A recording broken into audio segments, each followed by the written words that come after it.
Well, hey there. Welcome to the James Show. News Talk 820 WBAP, now on FM at 93.3. My next guest, Carlos Turcios from the Dallas Express. But this is sort of a series we have going the last couple of weeks. In the protests that have happened around town, we've had embedded reporters go down there, and, they take a little flack from the protesters when they find out that they're not on Team Blue. And, it's a pretty compelling stuff. And the reason why I take such a focus on it is, number one, it's local. It's not something you're going to possibly see on Fox News or, your cable TV, something to that effect. But also, just contrast this to the way it's reported in other outlets, like the TV stations and the Dallas Morning News and, some of the other platforms that, I don't want to say you can't be sympathetic to the protesters in any form or fashion, but let's do the old trite thing where we say, okay, if the roles were reversed and these were people in Trump hats talking to reporters like this, wouldn't it be a little more widely condemned? And I know that it's almost tired to make that comparison at this point, but it counts. So you're going to hear from Carlos now, but I'm going to talk to Tony Ortiz from current Revolt coming up in about an hour, and I'll play you some of the man on the street audio he got. But just keep that in the back of your head while we're updating you on these protests that are happening in your backyard. All right, joining us now, Carlos Turcios from Dallas Express, dallasexpress.com. Carlos, I've been using your work on the James Show. I used the audio you got at last week's protest here in Dallas, and then a little bit of the action you picked up this week. I was kind of surprised at how hostile these people were. I thought they were just here, to help us out and maybe pick our crops or, prepare our food in the back of the house at the local restaurants. But some of these guys were not very happy with your presence there, Carlos. No, they were not. And, when I went to that event, I was simply just wanting to get answers, and ask questions as to why they were waving the Mexican flag, what they wanted to accomplish with this event. And, they got very hostile. They didn't like the fact that I was simply asking them questions. But, the whole country has been seeing these demonstrations pop up, whether it be in L.A. or Dallas or Fort Worth, and they're waving the Mexican flag. Many of them were actually insulting America. They were saying how much America's racist is oppressive against them, but yet they were protesting against mass deportations and saying that they want to stay in America, but yet waving a foreign flag, saying how America is racist, but saying that they're against mass deportations. It just doesn't make any sense, and I think it really just defeats their purpose and what they're trying to accomplish. It's a little bit counterproductive. Well, one of the reasons I'm surprised is, you're Carlos Turcios, you're Hispanic, you look Hispanic, and I figured that would give you some sort of, deference with the hostilities from the crowd. That didn't seem to help you out at all. No, it did not. And, the Latino population, especially in Texas, is very split. A large segment of the Latino vote is actually Republican now. Here in the state of Texas, 55% of Latino voters voted for President Trump. So, funny enough, the people that were, insulting America and trashing America and calling out racist and saying how they're against mass deportations and they want to abolish ICE, those people are now in the minority within the Latino vote.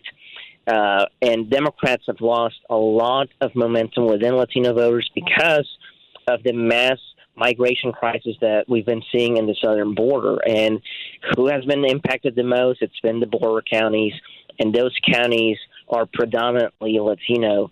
So a large segment is leaning towards the right, and it's been changing ever since President Trump took office in 2017, and now that he's back in the White House for 2025 to 2029. Well, Carlos Turcios from Dallas Express, one thing I noticed in your reporting in your videos that I didn't see from, the regular newspaper, the legacy media, the TV stations, is how much of it wasn't so much a immigration protest or rally, and it was just a regular old leftist Democrat rally, because I saw like rainbow flags and I saw a lot of other things that had nothing to do with immigration, but were all Team Blue talking points. Yeah, no. So we saw Palestinian flags. We saw some LGBTQ flags. And it looked like a left-wing rally. And to be frank, this has been going on for quite some time. They've been losing momentum over the past several years. I believe the crowds used to be much more bigger back in the late 2010s, but now it's somewhat been dwindling down, especially in Dallas. They had a couple hundred people, and I believe a couple of years ago they would have thousands of people. The momentum is, going down on their side, and really it's just a left-wing rally. I mean, you had Palestinian flags, LGBTQ flags. And they're saying F Donald Trump, F Donald Trump, F Donald Trump over and over and over. So, you got some of that good audio. Yeah, and they had some BLM people. We did find some Antifa people that were just wearing masks, and it's just left-wing rhetoric. And I believe that it's going to die down as more deportations continue to happen. And to be frank, I just go back to the same point. If they are against mass deportations and they want to stay in this country, why are they trashing America and waving foreign flags? It just doesn't make any logical sense. Right. Viva Mexico. Okay, we'll go back to Mexico. No, what are you, a fascist? Another scary part. Well, I mean, I've been where you're at. Where you were, there was one scene where you're at Dallas City Hall and some guy got in your face. And when I mean in your face, like his stomach was touching your stomach. His nose was about 2 inches in front of your nose. And he's telling you, you need to get the F out of here or we're going to F you up. You need to get the F on, and making actionable threats in very terse language at very close range. And, there's some safety concerns that come with being the embedded reporter at the protest. What does that feel like to be threatened by a guy who's right in front of you, surrounded by hostility? Yeah, I mean, one of the things that I always tell people is, remain calm. People are going to be insulting you. They're going to be saying all types of things and maybe even threatening you. But at the end of the day, what they want you to do is to react. And, I was around with other people, and I know police was right there, so I wasn't really that concerned. But whenever you go to these events, my recommendation is don't go by yourself. Or if you do go by yourself, make sure you're around law enforcement or some type of security person that can be there and that can actually provide any security assistance if it's needed. But always remain calm. I always remain calm. I've been called a lot of things. I've been surrounded by hundreds of people, and it really gets under their skin because they want a reaction, and I just don't give it to them because, if I give them any oxygen, then they ultimately win at the end of the day. And, you remain calm, you remain professional, you simply get the job done, and then you just head out, and, you now have a report to deliver. Yeah, well, it's easy to say remain calm. I bet you a lot of the people listening would have a hard time with it if there's a guy in your face telling you he's going to F you up if you don't get the F out of here and just screaming in your face. It takes quite a bit of discipline. Carlos, I stopped doing that because I've had enough bullhorns in my face with people calling me Jim Crow and actionable threats that that's not my idea of fun anymore. But Carlos, I mean, why do you do it? Why are you so motivated to go out there and expose these people? Well, I'm motivated because I care about America. That's one of the things that my parents taught me since I was a young kid, is to respect the land that we live in. I was born in America. I was raised in America, and this is my home. And I don't want people that are going to be disrespecting the flag and disrespecting America. And by the way, people died serving our country, defending our country. And I just find it insulting whenever people, they trash America and they say how oppressive it is, and they're waving their foreign flags. They're against mass deportations and ICE. And, they're doing all of this, destruction in our cities, as we saw in 2020. I just can't sit, I just can't sit on the sidelines and allow this to happen. So I just go and report. I go and expose, and I encourage Americans to do the same thing. Hold accountable. Well, listen, not to gas you up, but if you didn't go do that, the only view that the people of North Texas would have of these protests is what they see on the television stations or they read about in the Dallas Morning News. So you're doing some great work there. But also, since you get to see this firsthand, they have all these protests in all these different cities on the same day or the same weekend. They're having another big one today for the February 5th, 50-50 50 states, 50 state capitals on the same day. Speak to the level of organization that you've observed. This doesn't look like just grassroots coincidence that all these people got incensed about deportations and decided to protest. Someone's organizing this. Yeah, definitely. George Soros is one person that, of course, always comes up. He's the one who was behind a lot of the pro-Hamas Palestinian mass demonstrations across the country. And one of the things that you can easily notice with these demonstrations is the fact that they have the same chants. They're waving the Mexican flags. And they also have people with orange vests patrolling around and monitoring people. And that's one of the things that I saw in Denton, Dallas, and Tarrant County. Yeah, like handlers. Yeah, handlers. And they were monitoring people. They were telling people who to talk to. You can't talk to this media. You can't talk to the police. That's one of the similarities between all of these events is the fact that they always tell the people, don't talk to the police. I wonder why. Maybe a couple of them are illegal aliens, and they're just afraid that. Of course they are. Yeah, that's another thing I hate about going to these rallies and trying being the embedded reporter is once you start talking to people, some community organizer, some dude in a vest will come up and say, you can't talk to him, you can't talk to him, and no one will talk to you anymore. Now you're just wasting your time taking threats for no reason. But we really appreciate your work, Carlos Turcios. You're going to be on the James Show again. You're hooked now, so keep doing your good work. I'll keep promoting it, and we're just really grateful for you guys at the Dallas Express. All right. Well, I appreciate the time. Thank you, James. Thank you. There you go. Local hero Carlos Turcios putting himself on the line to bring you the truth behind all these protests that are happening around North Texas. You find his work, DallasExpress.com. All right, check out this. There's a tour coming to Dos Equis Pavilion July 5th. It's called the Outlaw 2025 Tour. Who's in the Outlaw 2025 Tour? Let's start with number one, godfather of Texas music, Willie Nelson. Bob Dylan. Yeah, Bob Dylan's on tour again. What year is this? 2025. Opening for them, the Yvette Brothers and some other bands I've never heard of.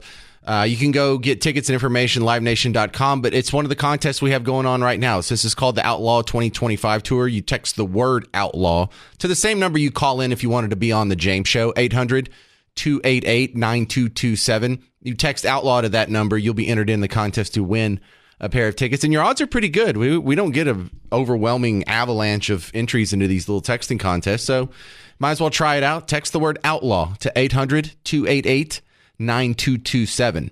Coming up next, we'll talk to our foreign policy analyst on the James Show, David Hamilton from the America's Future series, about his thoughts on the proposed takeover of Gaza, if that's even a possibility. Is this just a bargaining chip? How could that even work? We'll ask David Hamilton next on the James Show. It's News Talk 820 WBAP, now on FM at 93.3. All right, coming up next on the James Show, you're going to hear from this guy. His name's Tony Ortiz. Let me give you some of the protesters he was talking to. He had an interesting bunch out there. Tony Ortiz here. I'm Kurt Revolt. I'm here with Robert. Robert, how's it going today? They're great. Robert, what are you out here doing today? Protesting Donald Trump. You're protesting Donald Trump. Gotcha. Okay. And what specifically? For the ICE. ICE had two meetings. Not only does it do being illegal immigration, it also means intercontinental criminal enforcement. Donald Trump is trying to get all people who have been convicted of a felony crime since 2001 put back in prison. Even the January 6th rioters that he pardoned. He's going to get them put back into prison for life. Got it. Okay. Now, with regards to immigration, do you think deportation is an appropriate response for anything? No. In any situation? America needs the illegal immigrants here. Illegal immigrants is what built America. Okay, gotcha. And then what about illegals or immigrants that commit crimes? Should they be deported back to their country? Well, everybody commits crimes. It doesn't matter who's for God. Gotcha. What about more extreme crimes? Let's say like murder, for example. Do you think somebody's over here illegally? It doesn't matter if it's the illegal immigrant or it's the white person or if it's the black person. Everybody commits murder. Yeah, but I guess my question is if an illegal immigrant commits a murder, should they be deported back to their home country? I wouldn't know. I'm not. You don't have an opinion on that? No opinion on that. I mean, What about like rape or something like that? If a legal immigrant commits rape, should they go back to their home country? well, if it's something serious like that, yeah. Okay, do you normally vote? No, I'm an independent. All right. You'll hear from the guy that was holding the mic there next, Tony Ortiz from currentrevolt.com when the James Show continues. I'm James Parker. It's News Talk 820 WBAP, now on FM at 93.3. Well, hey there, all you beautiful Texans. Welcome back to the James Show. It's News Talk 820 WBAP, now on FM at 93.3. My next guest, returning to the James Show from his website, currentrevolt.com, Tony Ortiz is back on. A round of applause for Tony, who risked life and limb to go out to the protests here in Texas and get some audio for you. I played one of the guys you talked to in the last segment. And Tony, one of the patterns I noticed from people you talked to is I think most of them didn't really know why they were there. Was that your experience, Tony? Yeah, and I think that's the experience for many people that run across these protesters or these people that are, anti-deportation of illegal criminals, right, is that they don't really know what they're talking about. Many aren't aware or didn't know or refuse to address the fact that Obama, Biden, and many other presidents also, deported illegal immigrants. They also deported criminal illegal immigrants. And a lot of these are out here because it's something fun to do. It's something to virtue signal that they're a good lefty advocate, right?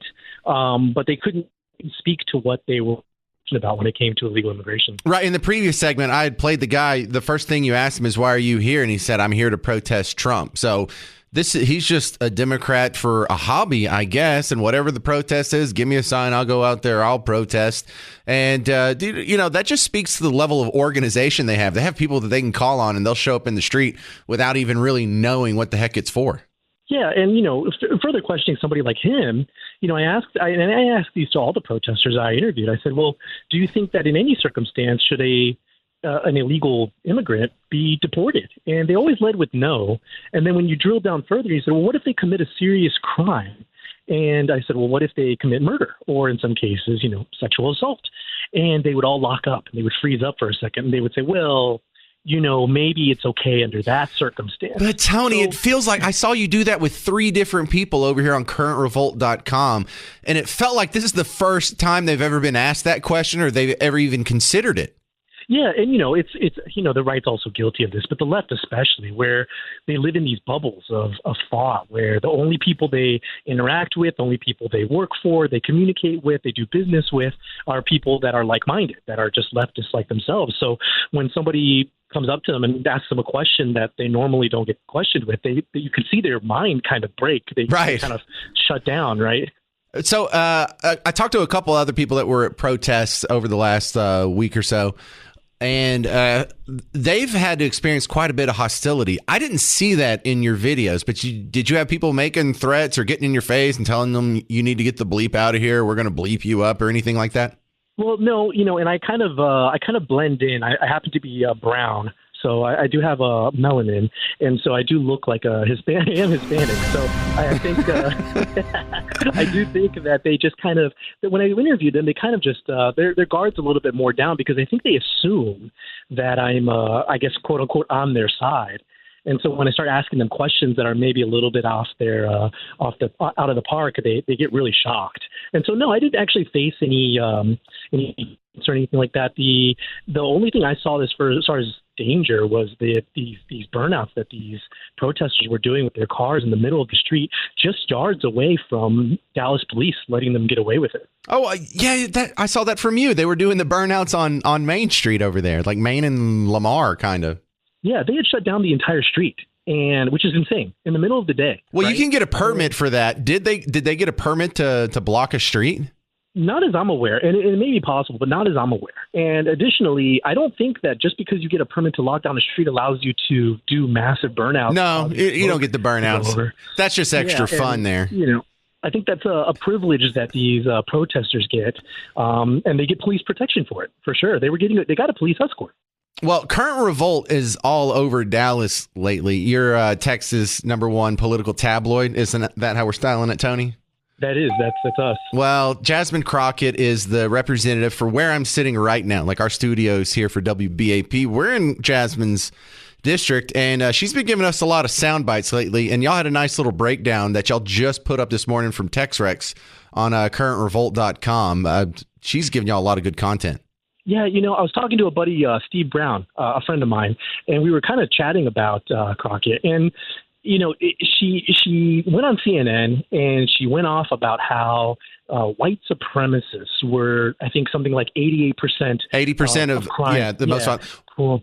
Do you know what she's quoting? You know where that's coming from? That's from an Anti-Defamation League did a report that 80% of extremist crime came from white supremacists. Now, if you look at their definition, that means out of the last year they had this broken down, 2022, there were only 25 murders that matched their definition of an extremist crime. And they counted both the Colorado Springs shooter and the Buffalo shooter, both of which are lefties by political spectrum. They put them as far right wingers. Well? Yeah, weren't they trans as well or something like that? The Colorado Springs was a trans. He was a non-binary and wanted to use they them pronouns in court and be referred to as Mix Aldrich, not Mr. or Mrs. Now that Trump's in office, none of that exists anymore. We have two genders now. We don't have 30 anymore, right? So none of that exists. But yeah, it doesn't surprise me that the ADL would highlight a statistic that only highlights 22% or 22 murders. 25 out of the almost 10,000 that we had that year. Right. And so they're definitely cherry picking, but it doesn't surprise me coming from an organization like the ADL. Right. But she didn't just pull that out of nowhere. You have to go look for that one stat. And so if you want to go debunk her, you got to go debunk that ADL thing, not just general crime statistics in particular. But it's interesting to see how much racial animus she can throw around on all these public platforms without being checked on it. Yeah, and I don't see her losing office anytime soon. I was looking at her numbers from previous elections, and Republicans have taken a swing at her several times, and she just destroys them. So we have many, many, many more years of Congresswoman Crockett. Well, and some part of me appreciates that because I got to put together 3 hours of radio every day, and she gives me a lot of content. Tony Ortiz, I feel the same way. What's next on currentrevolt.com? We've got some stuff we're working on. We've got a semi-big story on a very well-known political consultant that got into a tussle, allegedly, with a patron in Palm Beach, Florida. Oh, I like tussles. And allegedly, according to a police report that I got a copy of, threatened a police officer to stab him with a pen. This is all alleged, of course, but he's a major political consultant in the state of Texas, so that'll be out tomorrow. Oh, I love these little tabloid stories. That's fun stuff. Tony Ortiz, currentrevolt.com. Are you going to any protests this weekend, or are they taking the weekend off? No, taking the weekend up. Actually, I'm on my way to D.C. to do the Timcast IRL show. So if you're wow! I'll be on there tonight. Yeah. Or tomorrow night. Oh, that's awesome. Hey, tell him to have old Parker on. I can use the publicity. Thank you, sir. I will. All right. Tony Ortiz, currentrevolt.com. It's one of the websites in the rotation that I use. I get some of my good content on the James Show from these guys. You might want to check them out. Coming up next, I'm going to play you two more people that he talked to. The guy you just heard, Tony Ortiz, two more interviews with protesters. That happened just around the corner from where I'm standing right now, or sitting right now in downtown Dallas. That's coming up in 4 minutes on the James Show. News Talk 820 WBAP, now on FM at 93.3. Hey there, welcome back to the James Show. News Talk 820 WBAP, now on FM at 93.3.